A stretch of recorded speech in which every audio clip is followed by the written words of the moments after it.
അന്യദേവേതി ച തഥാ മന്ത്രോപിച്ഛേർ ജഗാദനഃ. അന്യദേവേതി ച ശ്രുതി കാര്യേതര നിഷേധിനി.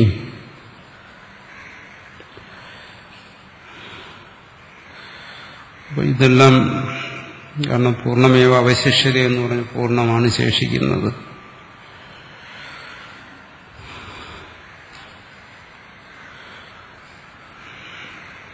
പൂർണ്ണത്തെക്കുറിച്ച് ബോധമുള്ളവൻ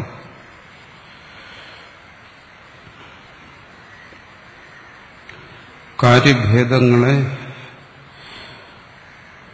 നിഷേധിക്കുന്നു ഈ ശ്രുതികൾ. പൂർണ്ണത്തെക്കുറിച്ചുള്ള ബോധം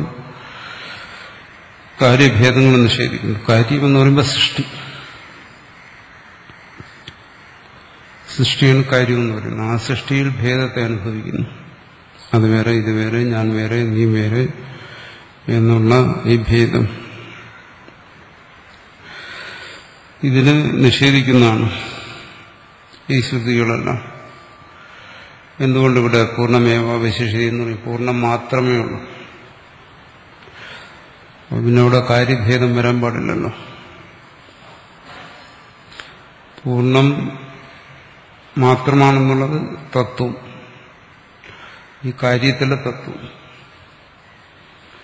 കാര്യത്തെയും കാര്യഭേദത്തെയും ഈ പ്രപഞ്ചത്തെയും പ്രപഞ്ചത്തിലെ ഭേദത്തെയും അനുഭവിക്കുന്ന ഒരാളാണ്. അങ്ങനെ അനുഭവിച്ചുകൊണ്ടിരിക്കുക തന്നെ അറിയുന്ന തത്വമാണ്, പൂർണ്ണമാണ്. ഇത് രണ്ടും തമ്മിൽ എന്താ വ്യത്യാസം? കാര്യത്തെ കാണുന്നു, കാര്യഭേദത്തെ എല്ലാം അനുഭവിച്ചുകൊണ്ടിരിക്കുന്നു.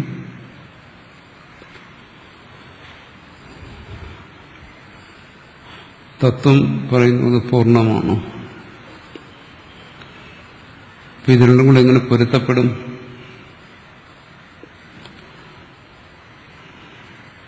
ഇത് പൊരുത്തപ്പെടണമെന്നുണ്ടെങ്കിൽ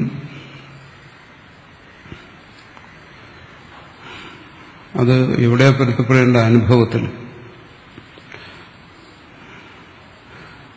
ഇവിടെ പറയുന്നത് പൂർണ്ണ ബോധത്തെക്കുറിച്ച് പറയുന്നു. അനുഭവം എന്താണ്? പൂർണ്ണബോധമല്ല, അപൂർണ ബോധമാണ്. ഭേദത്തെ അറിയുക, കാര്യത്തെ അറിയുക എന്ന് പറഞ്ഞാൽ അവിടേക്ക് അപൂർണതയാണ്. ഇതെങ്ങനെ പൊരുത്തപ്പെടുത്താൻ കഴിയും? ഇത് പൊരുത്തപ്പെടുന്നതിന് ഒരു വഴിയേ ഉള്ളൂ. ആ പൂർണ്ണതയെ പരമാർത്ഥമായി തത്വമായി ഗ്രഹിക്കുക. അങ്ങനെ ഗ്രഹിക്കുന്നതോടൊപ്പം തന്നെ ആ ഭേദത്തെ നിരാകരിക്കുക, നിഷേധിക്കുക. അതാണ് കാര്യേതര നിഷേധിനി. ഈ ശ്രുതി അതാ ചെയ്യുന്നു. രണ്ടു തരത്തിൽ ശ്രുതി പ്രവർത്തിക്കുന്നുണ്ട്.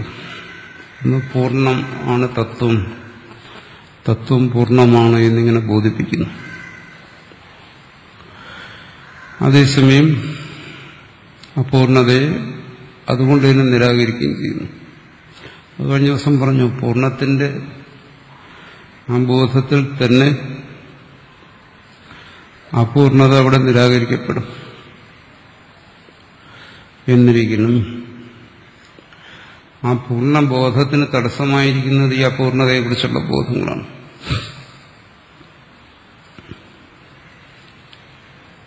ഭേദബോധമാണ്, എല്ലാം ബ്രഹ്മമാണ്, എല്ലാം പൂർണ്ണമാണെന്ന് പറഞ്ഞു കഴിഞ്ഞാൽ ആ ബോധം അതിന് തടസ്സമായി നിൽക്കുന്ന എന്താണ്? ഈ നാനാത്വബോധമാണ്. അപ്പോൾ പൂർണ്ണബോധം കൊണ്ട് തന്നെ നാനാത്വബോധം നിരാകരിക്കപ്പെടുമെന്ന് പറഞ്ഞു കഴിഞ്ഞാൽ അത് തന്നെ തടസ്സമായിരിക്കുമ്പോൾ അതങ്ങനെ പൂർണ്ണബോധം കൊണ്ട് നിരാകരിക്കപ്പെടും.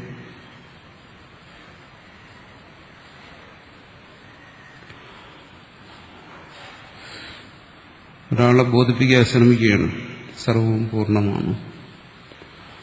അയാൾ പറയുകയാണ്, പക്ഷെ ഞാൻ അനുഭവിക്കുന്നത് എന്റെ അപൂർണത, ഈ ലോകത്തിന്റെ അപൂർണത, അതാ ഞാൻ അനുഭവിക്കുന്നത്. പിന്നെ നിങ്ങൾ ഈ ഉപദേശിക്കുന്ന പൂർണ്ണത എങ്ങനെ ശരിയാകും? അപ്പോൾ ഒറ്റ യത്നം കൊണ്ട് തന്നെ ഇത് പൂർണ്ണമാണ് എന്നുള്ള ആ ബോധനം കൊണ്ട് തന്നെ അപൂർണത അവിടെ നിരാകരിക്കപ്പെട്ട് അവൻ പൂർണ്ണബോധത്തിൽ എത്തിച്ചേരേണ്ടതാണ്. പക്ഷേ അത് സാധിക്കുന്നില്ല. ഫലത്തിൽ അതാണ് സംഭവിക്കുന്നത്. എങ്കിലും ശ്രോതാവിനെ സംബന്ധിച്ചിടത്തോളം അത് സാധിക്കുന്നില്ല. അതുകൊണ്ട് അപൂർണതയെ നിരാകരിക്കുന്നതിനുള്ള പ്രത്യേക യത്നം ആവശ്യമാണ്. അതാണ് അതിനുവേണ്ടി പ്രത്യേക ശ്രുതി പറയുന്നത്. അല്ലെങ്കിൽ ആത്മീയവേദം സർവം ഇവിടെ അടുത്ത് പറയുന്നു തസ്മാത് സർവം അഭവത് എന്ന് പൂർണ്ണതയെക്കുറിച്ച് മാത്രം പറഞ്ഞാൽ മതി. നിഷേധത്തിന്റെ ആവശ്യമില്ല. അപ്പം നിഷേധത്തിന് വേണ്ടിയിട്ടുള്ള ഒരു പ്രത്യേക യത്നം ഇവിടെ ആവശ്യമാണ്. എന്തുകൊണ്ട്? ആ പൂർണ്ണതയുടെ ബോധത്തിന്, ദൃഢമായ ബോധത്തിന് തടസ്സമായിരിക്കുന്നത് ഈ അപൂർണതയാണ്. അപൂർണത ജ്ഞാനമാണ്. അപ്പോൾ ആ തടസ്സത്തെ നീക്കി വേണം, അതും സംഭവിക്കണം. ഇതോടൊപ്പം പൂർണ്ണതയുടെ ബോധത്തിൽ ഒരാളെ സ്ഥിരപ്രതിഷ്ഠിതനാക്കണമെങ്കിൽ ഭേദത്തെ പ്രത്യേകം നിരാകരിക്കുന്നതിനുള്ള ഒരു യത്നം. ആ യത്നം എന്ന് പറയുന്നത് എന്താണ്? ശ്രുതി ബോധിപ്പിക്കുന്നതെന്ന്. അതാണ് കാര്യതര നിഷേധിനി ശ്രുതി എന്ന് പറഞ്ഞിരിക്കുന്നത്. അപ്പോൾ അതിനെ നിരാകരിക്കുന്നു. അത് നിരാകരിക്കുമ്പോൾ പൂർണ്ണതയുടെ ബോധം ദൃഢമാകുന്നു. ഫലത്തിലെന്ത് ചെയ്യുന്നു? ആ നിഷേധം പൂർണ്ണതയുടെ ബോധമായിട്ട് മാറുന്നു. അല്ല, കഴിഞ്ഞ ദിവസം പറഞ്ഞു എന്താണ്? ന ഭേദോ ന ജസംസർഗോ നാപ്യഭാവോ അവസീയതേ. പ്രത്യേകിച്ചൊരു നിഷേധം അങ്ങനെയില്ല. അദ്വൈതം അങ്ങനെ ഒരു നിഷേധശാസ്ത്രമല്ല. അദ്വൈതം എന്ന് പറയുന്നത് മിഥ്യാവാദത്തെക്കുറിച്ച് പറയുന്ന ഒന്നല്ല. തത്വത്തെ മനസ്സിലാക്കിയതാണ്. ശങ്കരാചാര്യരെ ആക്ഷേപിക്കുക ആൾക്കാർ മായാവാദിയാണ്, മിഥ്യാവാദിയാണ്. ശങ്കരാചാര്യർ എന്താ പറയുന്നത്? പൂർണ്ണതയെക്കുറിച്ച് ബോധിപ്പിക്കുക. അവശേഷിക്കുന്നത് മാത്രമെന്നാണ്. പക്ഷെ ചില ഭാഗങ്ങളിൽ മിഥ്യാമായ എന്നെല്ലാം പറയുന്നുകൊണ്ട് ആ നിഷേധത്തിനൂടെ യാതൊരു പ്രാധാന്യം വരുന്നില്ല. അത് സഹായിക്കുന്നു അത്രമാത്രം. പൂർണ്ണതയിൽ ഒരാളുടെ ബുദ്ധി സ്ഥിരമാകണം, അതിനുവേണ്ടി സഹായിക്കുന്നു.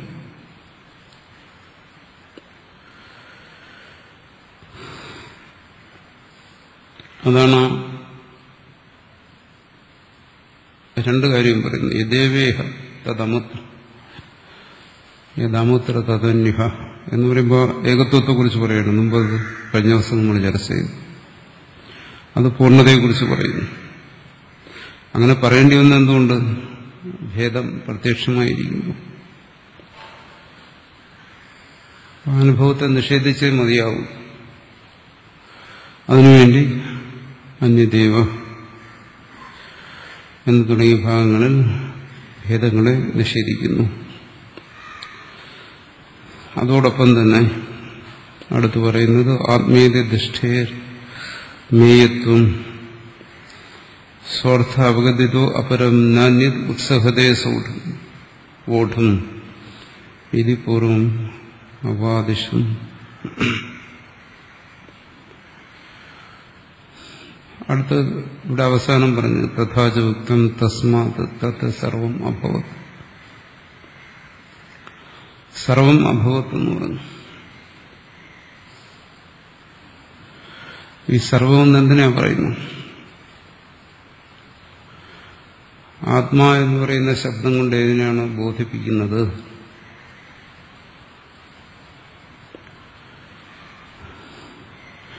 അതിനാണ് സർവശബ്ദം കൊണ്ടും ബോധിപ്പിക്കുന്നത്. ആത്മാ എന്ന് പറയുന്ന ശബ്ദം സാധാരണ ഉപയോഗിക്കുന്നത് അഹം, ഞാൻ എന്ന് പറയുന്ന ശബ്ദത്തിന്റെ പര്യായമായിട്ടാണ്. ഭാഷയിൽ അതിന്റെ അർത്ഥം അതാണ്.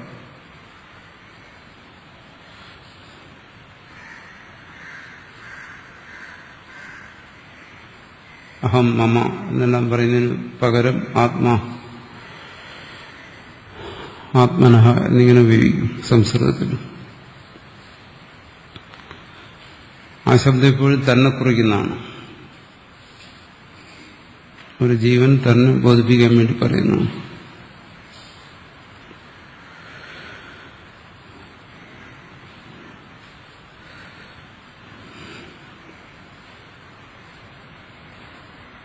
അതാണ് ആത്മീയ ദൃഷ്ടേഹി, ആത്മശബ്ദം കൊണ്ടുണ്ടാകുന്ന ബോധം.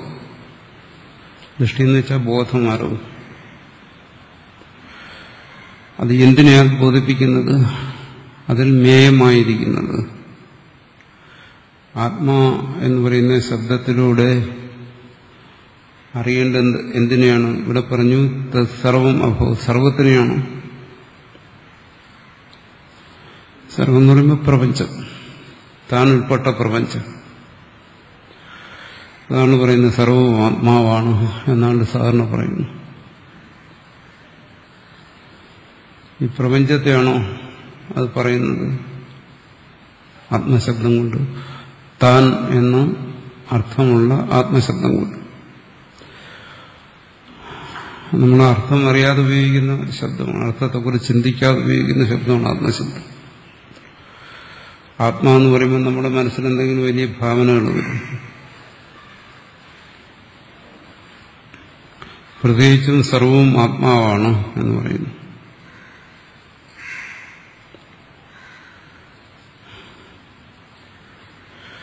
അപ്പൊ ആത്മശബ്ദത്തിന്റെ അർത്ഥമെന്ത്? സർവശബ്ദത്തിന്റെ അർത്ഥമെന്ത്?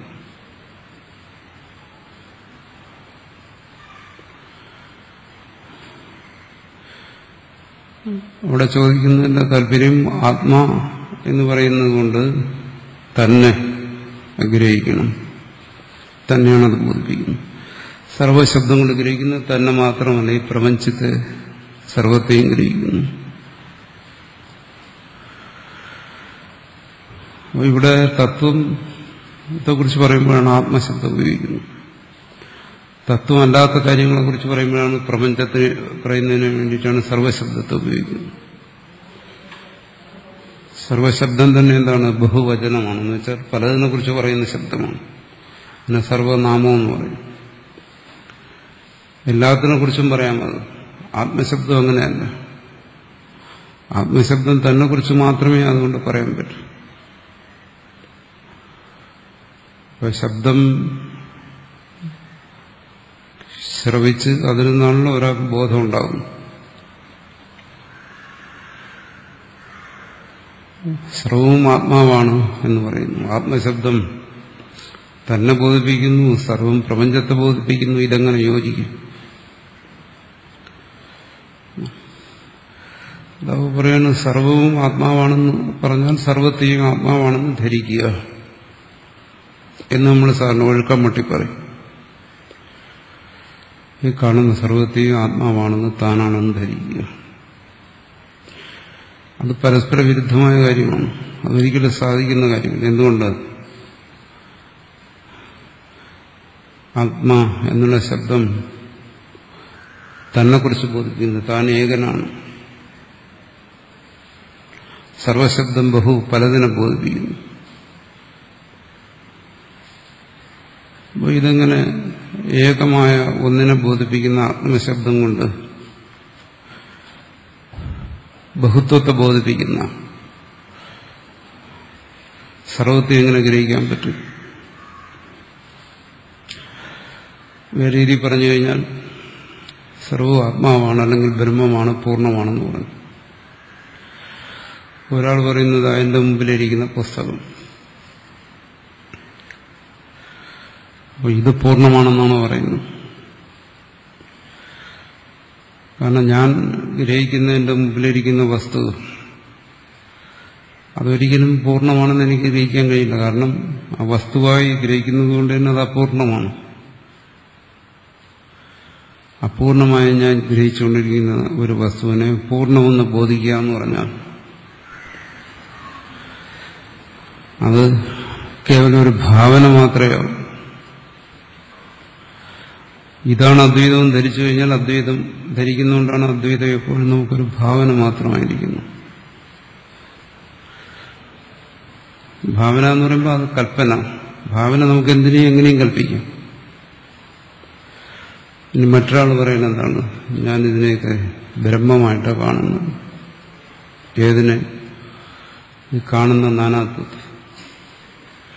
അപ്പം നാനാത്വത്തെ ബ്രഹ്മമായി കാണുക എന്ന് പറഞ്ഞാൽ കേവലം ഒരു ഭാവനയാണ്. കാരണം ആ നാനാത്വം അതല്ലല്ലോ ബ്രഹ്മം, അല്ലെങ്കിൽ പൂർണ്ണം. ഇതൊക്കെ വെറും ആലങ്കാരികമായ പ്രയോഗങ്ങളാണ്. ഇതിലൂടെയൊക്കെ ശ്രമിക്കുന്ന എന്താണ്? തത്വത്തെ ബോധിപ്പിക്കാൻ. പക്ഷെ നമ്മളെന്താണ് ചെയ്യുന്നത്? ഓരോ ഭാവനകൾ അതിനെ തുടർന്ന് തത്വത്തെ ഗ്രഹിക്കുന്നതിന് പകരം മനസ്സിലൊരു ഭാവന ഉണ്ടാകും. ആ ഭാവനയെ ഏറ്റുപറയും. ഞാനിതിനെയൊക്കെ ബ്രഹ്മമായിട്ടാണ് കാണുന്നത്.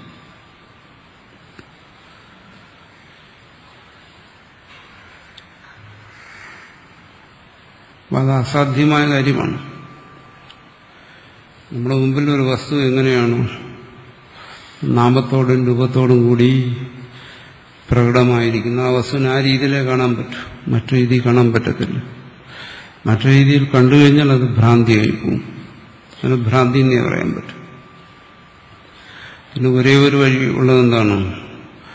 ആ വസ്തുവിനെ മറ്റൊന്നായി ഭാവന ചെയ്യുക. അത് കഴിഞ്ഞു. അത് കേവലം ഒരു ഭാവന മാത്രം. അത് യഥാർത്ഥ ജ്ഞാനമല്ല, ഭാവന എന്ന് പറയുന്നു.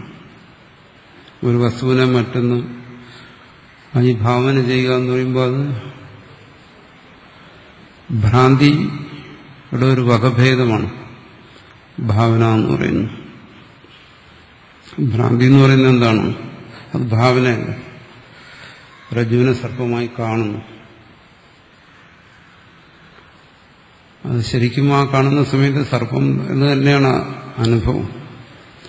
പരമാർത്ഥ രജ്ജുവാണ്. പക്ഷെ അനുഭവം എന്താണ്? സർപ്പമൊന്നുമില്ല. അത് ശരിക്കും ഭ്രാന്തിയാണ്. അവിടെ അനുഭവം നമുക്ക് നിഷേധിക്കാൻ പറ്റില്ല. നീ അങ്ങനെ കണ്ടോ എന്ന് പിന്നീട് ചോദിച്ചു കഴിഞ്ഞാൽ ഞാൻ സത്യമായും കണ്ടു. കണ്ടില്ല എന്ന് പറയാൻ കഴിയത്തില്ല. കണ്ടു എന്നത് പരമാർത്ഥമാണ്. രജ്ജു എങ്ങനെയാണോ പരമാർത്ഥമായിരിക്കുന്നത് അതുപോലെ അതിലെ സർപ്പജ്ഞാനവും പരമാർത്ഥം തന്നെയായിരുന്നു. അങ്ങനെ ഒരു അനുഭവം എനിക്കുണ്ടായി. പക്ഷെ പിന്നീട് എനിക്ക് മനസ്സിലായി അത് ശരിയല്ല. ആണ് ഭ്രാന്തി. ഭാവന അങ്ങനെയല്ല. അങ്ങനെ ഒരു അനുഭവം ഉണ്ടാകുന്നില്ല.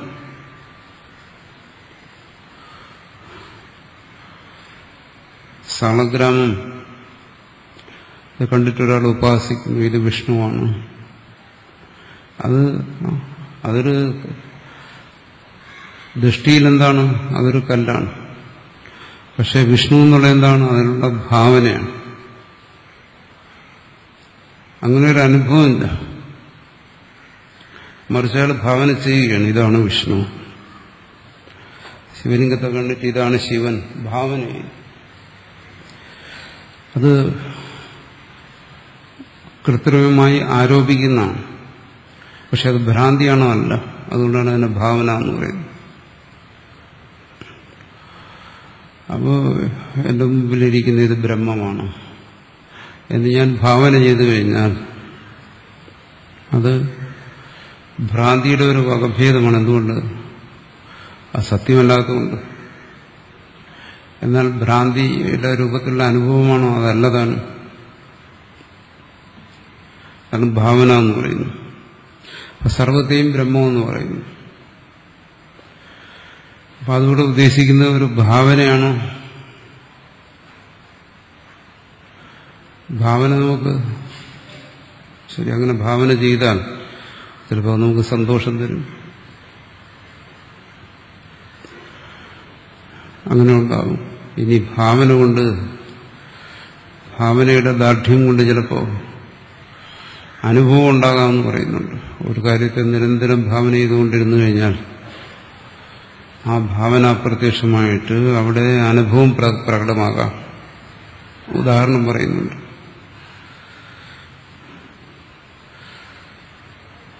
അത് അനുഭവമായി മാറാം. ഇവിടെ സർവം അഭവത്, എല്ലാം ബ്രഹ്മമാണ് എന്ന് പറഞ്ഞു. അപ്പോൾ സർവത്തെയും ബ്രഹ്മമായി ഭാവന ചെയ്യാനല്ല. അത് കേട്ടിട്ട് ഒരാൾ ഏറ്റുപറയുകയാണ്, അനുവാദം. ഞാൻ ഇതിനെല്ലാം ബ്രഹ്മമായി അറിയുന്നു. ഇത് കേട്ടതുകൊണ്ടാണ്. ഇതുവരെ അയാൾ കേട്ടിട്ടില്ല ഇതൊക്കെ ബ്രഹ്മമാണെന്ന്. ഒരാൾ അയാളോട് പറഞ്ഞു ഇതൊക്കെ ബ്രഹ്മമാണ്. ഉടനെ അയാൾ പറയുന്നു ഞാനിതൊക്കെ ബ്രഹ്മമായി അറിയുന്നു എന്ന് പറഞ്ഞാൽ അതിന് ഇത്രയേ ഉള്ളൂ. അയാൾ ബ്രഹ്മമായി ഭാവന ചെയ്യുന്നു. അതും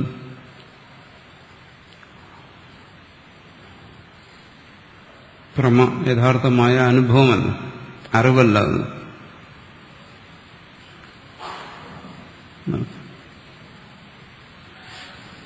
ഈ അനുഭവം എന്നുള്ള ശബ്ദം തന്നെ നമ്മൾ ഇവിടെ അദ്വൈതത്തിൽ ഉപയോഗിക്കുമ്പോൾ നമ്മൾ സാധാരണ ലോകത്തിൽ ഉപയോഗിക്കുന്ന അർത്ഥത്തിലല്ല. അനുഭവമായാലെല്ലാം ശരിയായി നമ്മൾ പറയും.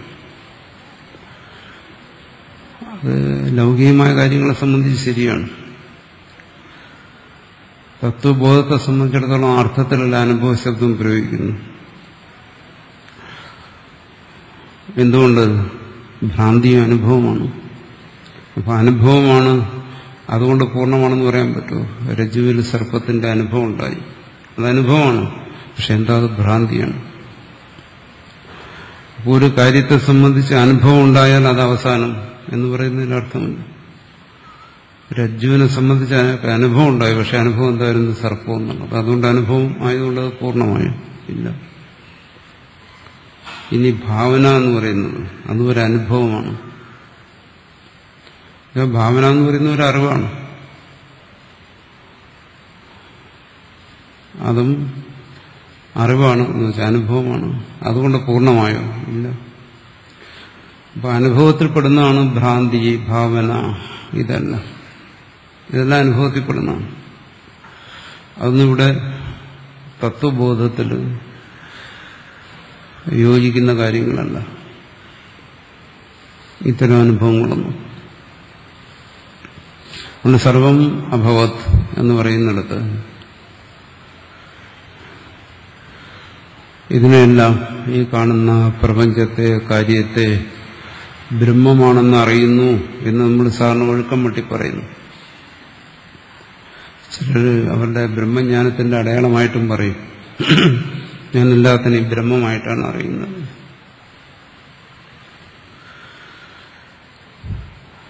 അത് കാര്യമൊന്നും തത്വബോധമില്ലാതെ ഒരാൾക്കത് പറയാം, എല്ലാം ഞാൻ ബ്രഹ്മമായിട്ടറിയും. അത് തത്വബോധമല്ല. എന്റെ അനുഭവമാണെന്ന് പറഞ്ഞാലും പറഞ്ഞല്ലോ, അനുഭവം എന്ന് പറഞ്ഞാലും അത് തത്വബോധമായിക്കൊള്ളണമെന്നില്ല. ഭ്രാന്തി അനുഭവമാണ്, ഭാവനീയ അനുഭവമാണ്. കാരണം ആത്മാ എന്ന് പറയുന്ന ശബ്ദത്തിന്റെ അർത്ഥം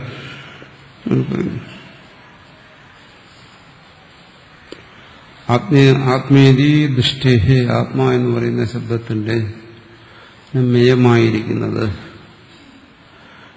അറിവിന് വിഷയമായിരിക്കുന്നത്, അല്ലെങ്കിൽ ആ അറിവ്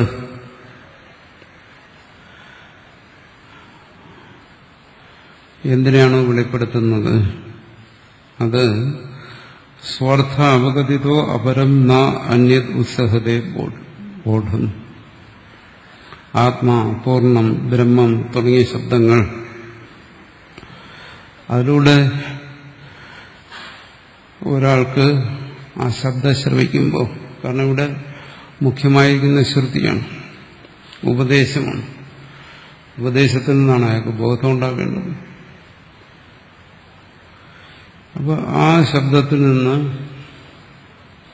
ഒരാൾക്ക് ബോധം ഉണ്ടാകുമ്പോൾ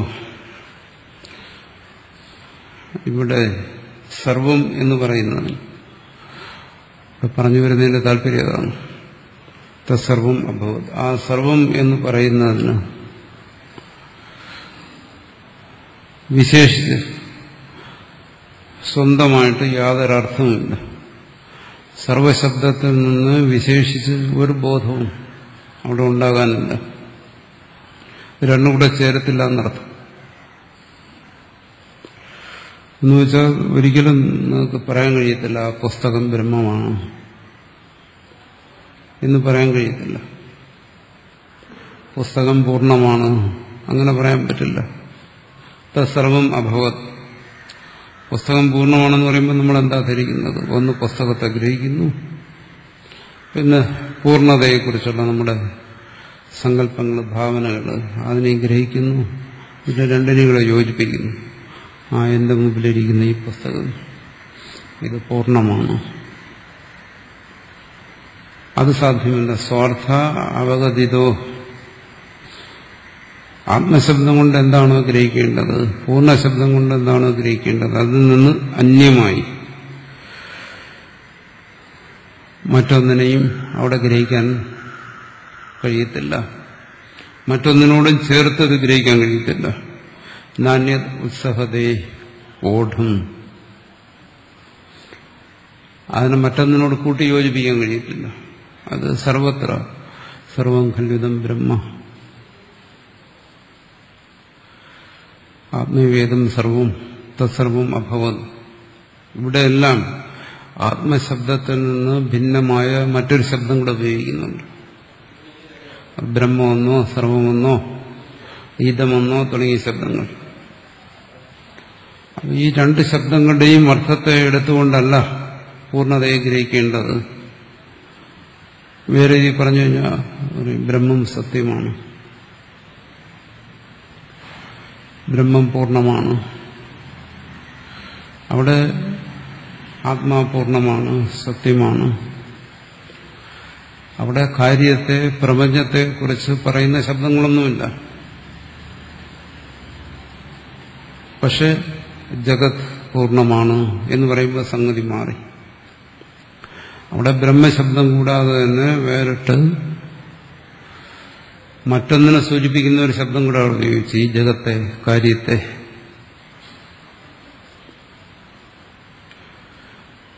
അതിനെ കൂടെ ബോധിക്കേണ്ടി വരുന്നു.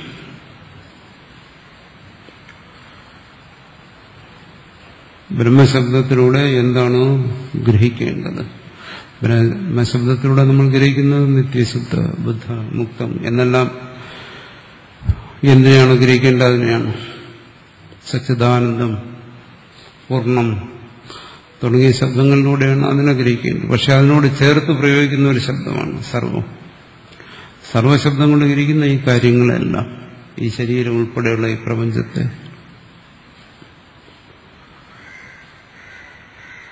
അപ്പോ ബ്രഹ്മശബ്ദത്തിലൂടെ തത്വത്തെ ഗ്രഹിക്കുമ്പോൾ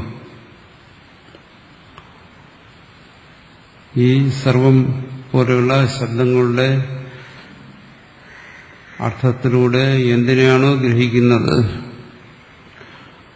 അതിനെ ഗ്രഹിക്കാൻ പാടില്ല. അതാണ് പറഞ്ഞു വരുന്നത്.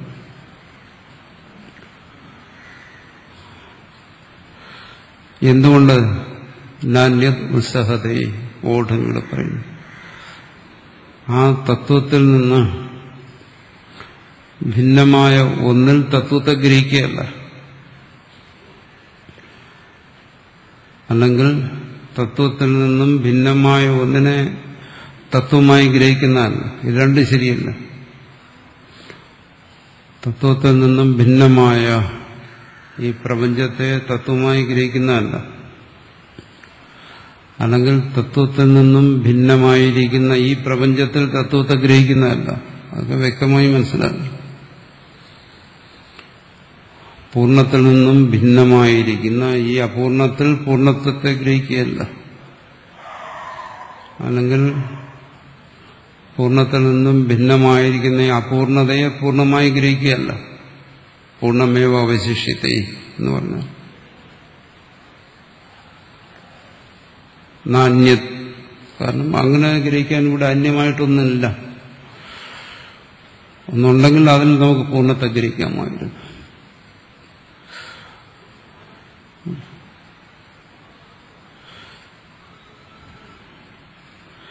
പണ്ഡിത സമദർശിന എന്ന് പറയുന്നത് അതിന്റെ വ്യാഖ്യാനമാണ്. അവിടെ ഭാഷകാരൻ പറഞ്ഞു സമം എന്ന് പറഞ്ഞാൽ എന്താ? ബ്രഹ്മം. അദ്വൈതത്തിൽ അങ്ങനെ ഒരർത്ഥമേ സ്വീകരിക്കാൻ പറ്റൂ. അല്ല ബാഹ്യമായി ഉള്ള അസമത്വങ്ങളെ സമീകരിക്കുന്നതല്ല അദ്വൈതം എന്ന് പറയുന്നു. അസാധ്യമല്ല. ബാഹ്യമായ അസമത്വത്തെ കാണുന്നുണ്ടെങ്കിൽ ആ അസമത്വം അങ്ങനെ കാണാൻ കഴിയും. ഇനി ബാഹ്യമായ സമത്വത്തെ കാണുന്നുണ്ടെങ്കിൽ ആ സമത്വത്തെ അങ്ങനെ കാണാൻ കഴിയും. പക്ഷെ ബാഹ്യമായി സമത്വമാണോ അസമത്വമാണോ എന്നുള്ളതല്ല അവിടെ പറയുന്നത്. ഇവിടെ എന്താണ് സമം എന്ന് വെച്ചാൽ തത്വം, സമദർശി, തത്വത്തെ മാത്രം ദർശിക്കുന്നു. അതിൽ ബാഹ്യമായ സമത്വമോ അസമത്വമായിട്ട് അതിന് യാതൊരു ബന്ധവുമില്ല. അതാണ് തത്വദൃഷ്ടി എന്ന് പറയുന്നത്. അതിന് ബാഹ്യമായ സമത്വം അസമത്വമായിട്ട് തത്വദൃഷ്ടിക്ക് യാതൊരു ബന്ധവുമില്ല. എന്നുവെച്ചാൽ ബാഹ്യമായ ഈ ഭേദബുദ്ധിയും തത്വദൃഷ്ടിയും ഒരു ബന്ധവുമില്ല. ബാഹ്യമായ ഭേദദൃഷ്ടി വരാം, അഭേദദൃഷ്ടിയും വരാം. അതൊക്കെ വ്യക്തിയുടെ കാഴ്ചപ്പാട് സംസ്കാരം അനുസരിച്ചിട്ടാണ്.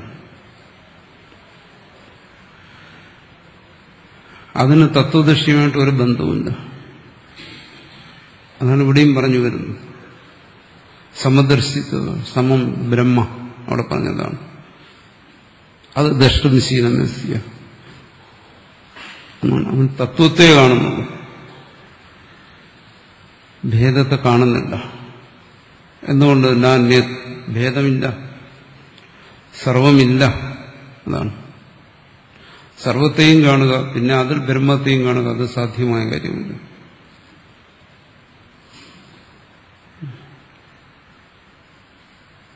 അപ്പോൾ സർവത്തെ സംബന്ധിച്ചുള്ള ഈ ദൃഷ്ടി, അറിവ്, അത് നിലനിൽക്കുമോ അതോ അതില്ലാതാകുമോ? തത്വദൃഷ്ടിയിൽ എന്ന് പറയുന്നു. തത്വദൃഷ്ടിയിൽ അതിന് പ്രസക്തിയില്ല. തത്വദൃഷ്ടിയിൽ അന്യത്തെക്കുറിച്ചുള്ള ചിന്തയ്ക്ക് അവകാശമേ ഇല്ല. എന്തുകൊണ്ട്? തത്വം പൂർണ്ണമാണ്, ഏകമാണ്. അവിടെ പിന്നെ എവിടെ അന്യം?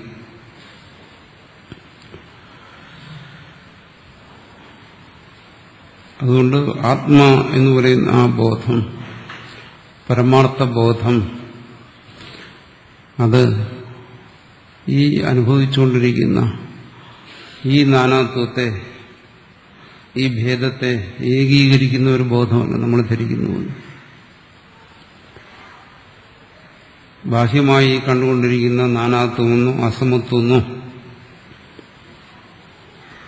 വൈഷമ്യമെന്നോ എല്ലാം പറയുന്ന ഈ ഭേദദൃഷ്ടി, ഈ ഭേദാനുഭവം, അതിനെ സമീകരിക്കുന്നതോ ഏകീകരിക്കുന്നതോ സാമ്യപ്പെടുത്തുന്നതോ ഒന്നല്ല. അതിനുവേണ്ടിയിട്ടുള്ള ഒരു ബോധമല്ല.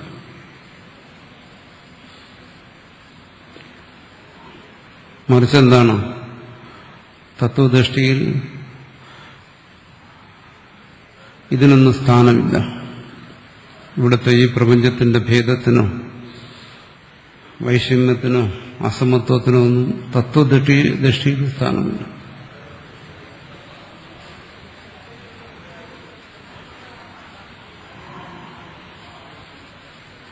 ഇത് രണ്ടാണെന്നർത്ഥം. അതുകൊണ്ടാണ് തത്വദൃഷ്ടി,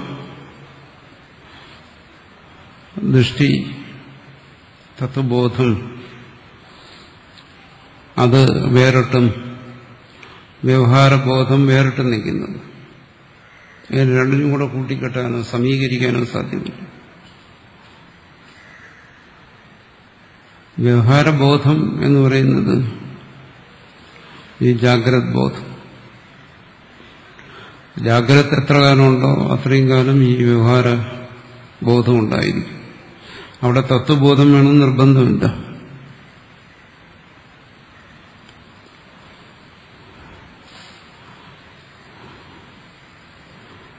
തത്വബോധം എന്ത് ചെയ്യുന്നു?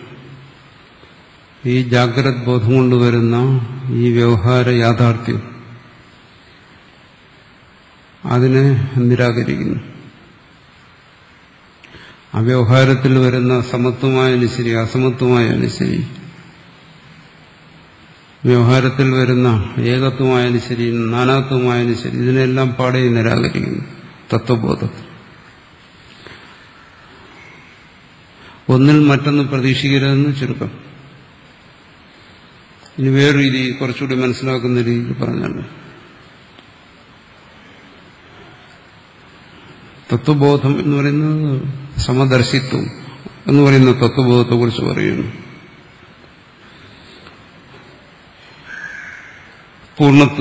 പൂർണ്ണതയുടെ ബോധം. അത്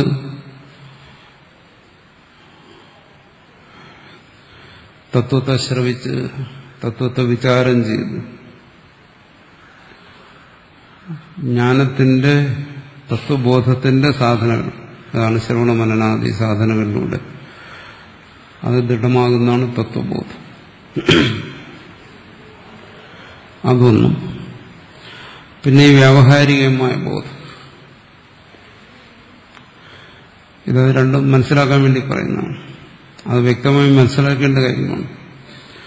വ്യാവഹാരികമായ ബോധത്തിലാണ് വർണ്ണബോധം, ആശ്രമബോധം ഇതൊക്കെ വരുന്നത്. നീതിബോധം, ധർമ്മബോധം ഇതെല്ലാം വരുന്നത് വ്യാവഹാരികമായ ബോധത്തിലാണ്. ഇത് പരസ്പര വിരുദ്ധമാണ്, ദ്വന്ദ്വാത്മകമാണ്. വർണ്ണം, ആശ്രമം, ധർമ്മം, നീതി എന്നെല്ലാം പറയുമ്പോൾ ഇത് പരസ്പരം ബന്ധപ്പെട്ട് കിടക്കുന്ന കാര്യങ്ങളാണ്. ഇതിനകത്ത് സമത്വം വരും, അസമത്വം വരും, നീതി വരും, അനീതി വരും, ധർമ്മം വരും, അധർമ്മം വരും. ഇതിന് തത്വബോധവുമായിട്ട് യാതൊരു ബന്ധവുമില്ല. ഇതെന്താണ്? ഇത് വ്യാവഹാരിക ബോധമാണ്. തത്വബോധം എന്താണ്? പാരമാർത്ഥിക ബോധം. ഇതെന്താണ്? ഇത് സർവവിഷയമായിട്ടുള്ള ബോധമാണ്, പ്രപഞ്ചത്തെ സംബന്ധിക്കുന്ന ബോധങ്ങളാണ്. വർണ്ണവും ആശ്രമവും നീതിയും ധർമ്മവും എല്ലാം പ്രപഞ്ചത്തെ സംബന്ധിക്കുന്ന കാര്യമാണ്. ഇതെല്ലാം പ്രാപഞ്ചിക ബോധമാണ്. തത്വബോധമാണെങ്കിലോ ആത്മ, ഇവിടെ പറഞ്ഞു, ആത്മീയതി ദൃഷ്ടേർമേയത്വം, ആത്മശബ്ദം കൊണ്ട് ഗ്രഹിക്കുന്നതാണ് തത്വബോധം. അപ്പോൾ തത്വബോധത്തിന്റെ പൂർണ്ണത, ഏകത്വം, അദ്വൈത്വം, സമത്വം എന്നെല്ലാം പറയുന്നതിന് ഈ വ്യവഹാരത്തിലെ നീതി, ധർമ്മം ഇതുമായിട്ടൊന്നും യാതൊരു ബന്ധവുമില്ല. തത്വബോധം കൊണ്ട് ഇതിങ്ങനെ ആകണം, അങ്ങനെ ആകണമെന്ന് നമ്മൾ ആഗ്രഹിച്ചാൽ അത് ശരിയാകത്തില്ല. ഇത് രണ്ടും രണ്ടാണ്. രണ്ടിനെ ഒന്നായിട്ട് കൂട്ടിച്ചേർക്കാൻ പാടില്ല.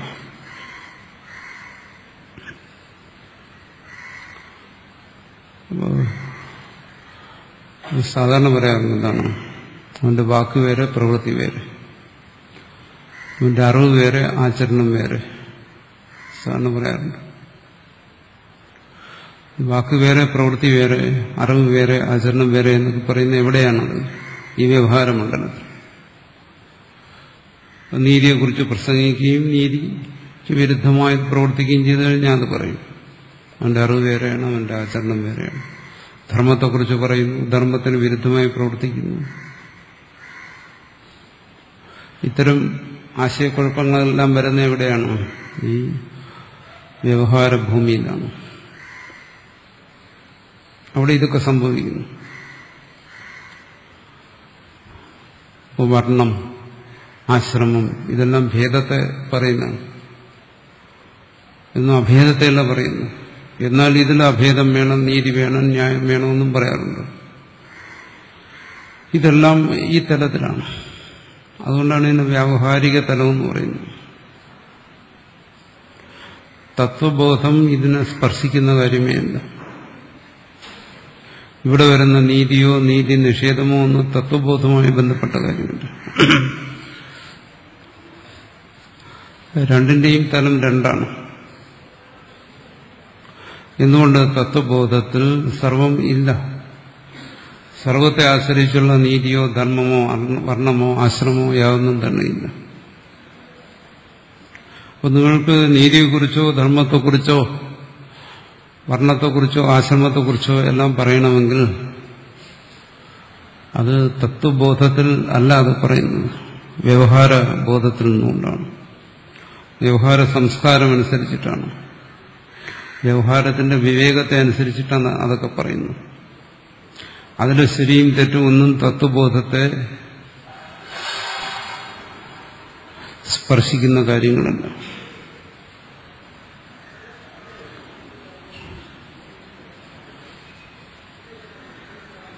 ഇത് വിരുദ്ധങ്ങളായ രണ്ട് കാര്യങ്ങളല്ല. ഇത് തത്വബോധമൊന്ന് വേറെ, വ്യവഹാരബോധമൊന്ന് വേറെ. വൈരുദ്ധ്യം എവിടെയാണ് വരുന്നത്? വ്യവഹാരബോധത്തിൽ വൈരുദ്ധ്യം വരാം. ശരിയും തെറ്റും, അതാണ് വൈരുദ്ധ്യം എന്ന് പറയുന്നത്. ദ്വന്ദ്വം, നീതി അനീതി, ന്യായം അന്യായം, ധർമ്മം അധർമ്മം, ഇതെല്ലാം അതൊക്കെ വ്യവഹാരബോധത്തിൽ വരും. തത്വബോധത്തിന് ഇതുമായിട്ട് യാതൊരു ബന്ധവുമില്ല. തത്വത്തെ ഗ്രഹിക്കുന്നു അത്രമാത്രം. അത് ദൃഷ്ടാന്തം എടുത്താലും അങ്ങനെയാണ്. പാത്രത്തിന്റെ തത്വം എന്താണെന്ന് പറഞ്ഞു? മണ്ണ്. പക്ഷെ പാത്രത്തെ ആശ്രയിച്ചുള്ള വ്യവഹാരങ്ങൾ ആ ബോധമായിട്ട് യാതൊരു ബന്ധവുമില്ല. പാത്രത്തെ ആശ്രയിച്ചുള്ള വ്യവഹാരം എന്താണ്? വെള്ളം കൊണ്ടുവരിക, അതിനെ സൂക്ഷിക്കുക, പാകം ചെയ്യുക. അതിനത് മണ്ണാണെന്നുള്ള ബോധമായിട്ട് യാതൊരു ബന്ധവുമില്ല. അത് പാകം നന്നാകുന്നതും മോശമാകുന്നതും, വെള്ളം കൊണ്ടുവരുന്നതും കൊണ്ടുവരാതിരിക്കുന്നതും, അതൊന്നും അത് മണ്ണാണെന്നുള്ള ബോധവുമായിട്ട് ബന്ധപ്പെട്ട കാര്യങ്ങൾ. രണ്ടും രണ്ടാണ്. വൈരുദ്ധ്യങ്ങളെല്ലാം ഇവിടെ വരും. പാകത്തിൽ വരാൻ വൈരുദ്ധ്യം, പാകം ശരിയാകാൻ ശരിയാകാതിരിക്കാം, വെള്ളം കൊണ്ടുവരാൻ കൊണ്ടുവരാതിരിക്കാം. അതാണ് ഇവിടെ തത്വത്തെ സംബന്ധിച്ചും പറയുന്നത്. തത്വത്തിൽ എന്താണ്? മണ്ണ്, ഒരേ ഒരു വസ്തു. വ്യവഹാരത്തിലാണ് എന്താണ്? നാനാതരത്തിലുള്ള വസ്തുക്കൾ, നാനാതരത്തിലുള്ള വ്യവഹാരങ്ങൾ, പ്രവൃത്തികൾ, വാക്ക്, ചിന്ത, അതിൽ ന്യായം അന്യായം എല്ലാം.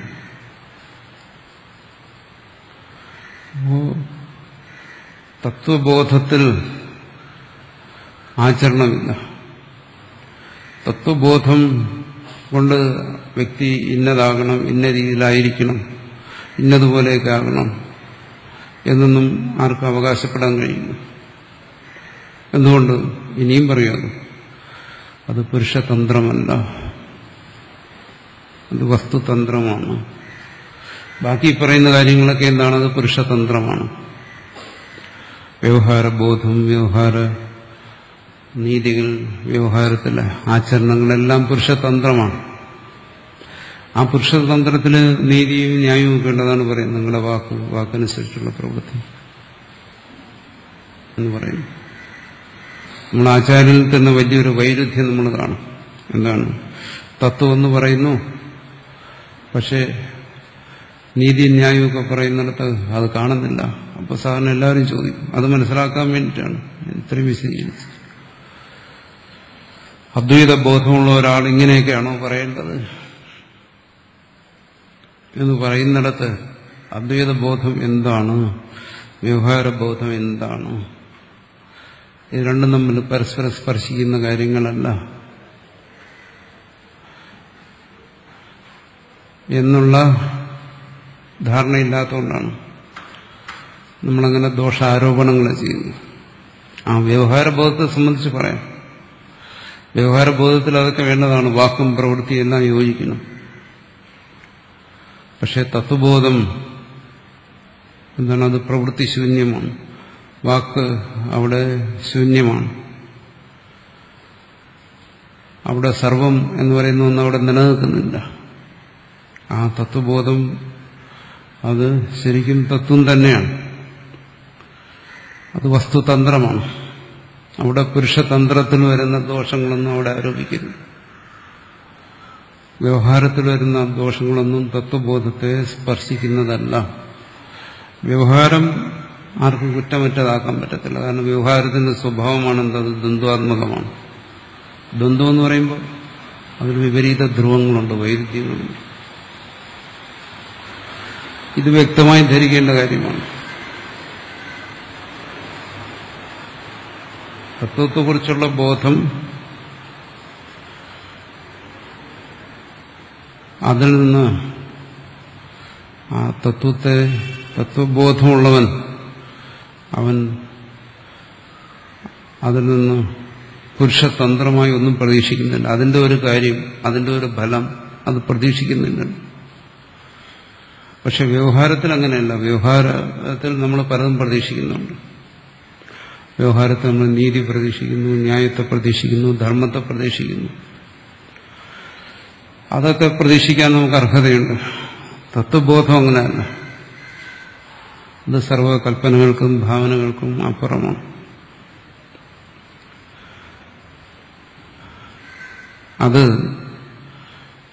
അത് വ്യവഹാരത്തെ സ്പർശിക്കുന്നില്ല, വ്യവഹാരത്തിന് അതിനെ സ്പർശിക്കാൻ കഴിയുന്നില്ല. അതാണ് ഇവിടെ പറയുന്നത് നാന്യോത്സഹത്തെ ഓഠം. ഇവിടെ ഞാൻ അത്രയും വിശദീകരിച്ച് കൊണ്ടുവന്നത് ഇവിടെ സംഗ്രഹിച്ച് പറയുന്ന ഒരു കാര്യമാണ്. അവിടെ സർവത്തിന് സ്ഥാനമില്ല.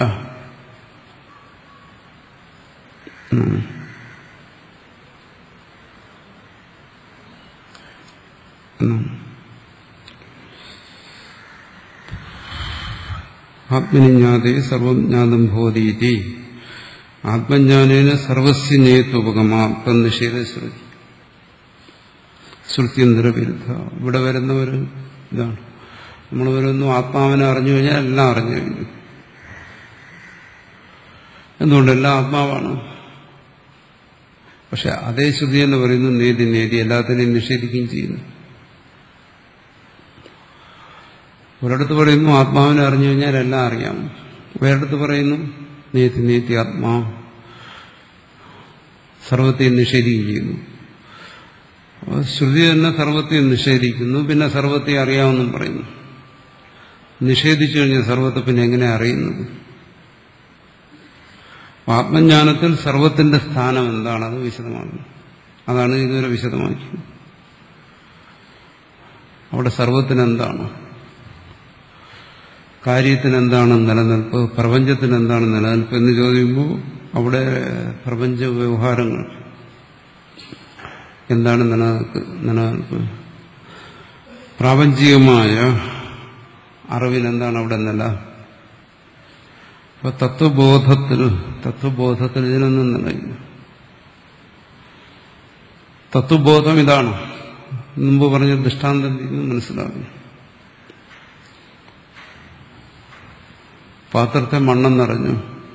ആ ബോധം പാത്രത്തെ ആശ്രയിച്ചു വരുന്ന ഒരു വ്യവഹാരത്തിനുമായിട്ടും അതിന് ബന്ധമില്ല. അത് വ്യവഹാരത്തിന്റെ മണ്ഡലം വേറെയാണ്. അതിനെ ആശ്രയിച്ച് അതെല്ലാം നടക്കും. പാത്രം ഉടഞ്ഞു പോകാതിരിക്കാം, അത് നന്നായിരിക്കാം, മോശമായിരിക്കാം, എല്ലാം സംഭവിക്കും.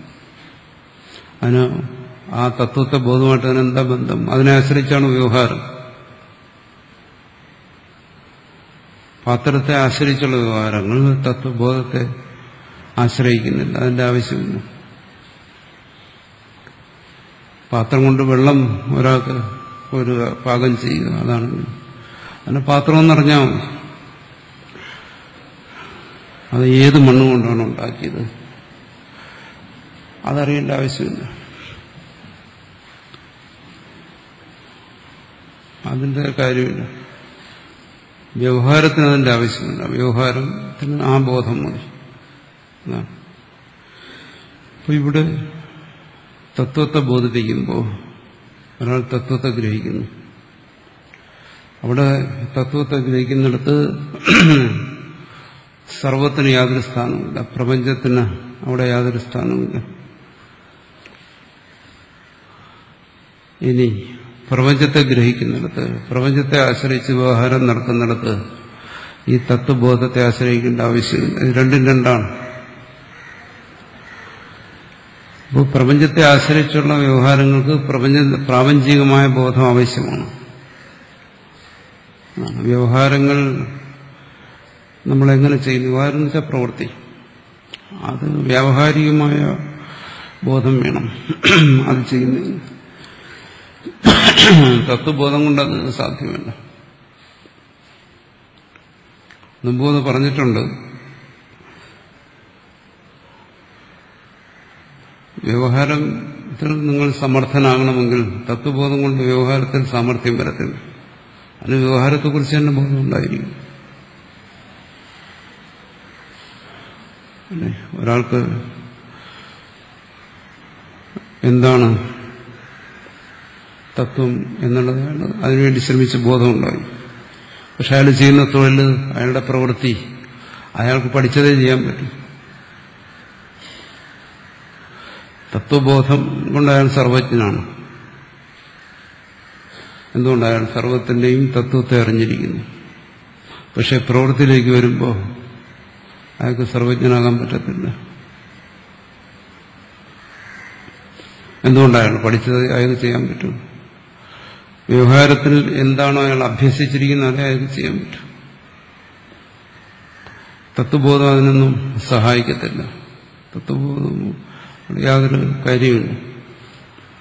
അതുകൊണ്ട് വ്യവഹാരബോധം വേറെ, തത്വബോധം വേറെ. അപ്പോൾ തത്വബോധത്തിൽ എന്ത് ചെയ്യുന്നു? അവിടെ വ്യവഹാരബോധത്തെ നിഷേധിക്കുന്നുണ്ട്. വ്യവഹാരബോധം അവിടെ ബാധിക്കുന്നു. നിഷേധിക്കുക എന്ന് പറഞ്ഞാൽ പലപ്പോഴും പറഞ്ഞിട്ടുണ്ട്. അത് ബാധിക്കുന്നു. അത് അസത്യമല്ല എന്ന് അയാൾ ബോധിക്കുന്നു.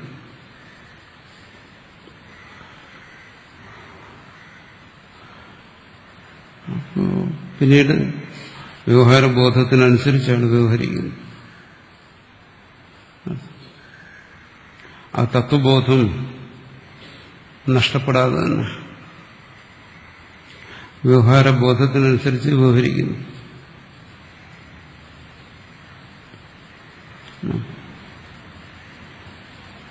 തത്വബോധത്തിന് നഷ്ടപ്പെടാൻ ഒക്കത്തില്ല. എന്തുകൊണ്ട് നഷ്ടപ്പെടുന്നില്ല? വ്യവഹാരബോധം അങ്ങനെയല്ല. നമുക്ക് നഷ്ടപ്പെടാം, നമ്മുടെ സാമർഥ്യം നഷ്ടപ്പെടാം, അറിവിന് മാറ്റം വരാം. നമ്മൾ വ്യവഹരിക്കുന്ന മണ്ഡലത്തിൽ എപ്പോഴും അറിവ് സമ്പാദിച്ചുകൊണ്ടിരിക്കണം. ഇല്ലെങ്കിൽ നമ്മളവിടെ പരാജയപ്പെടും. അങ്ങനെ ഒരുപാട് ന്യൂനതകൾ, പോരായ്മകളുണ്ട് വ്യവഹാരബോധത്തെ സംബന്ധിച്ച്. തത്വബോധം അങ്ങനെയല്ല. തത്വം, പരമാർത്ഥം അത് ഗ്രഹിക്കുന്ന ഒരുവന്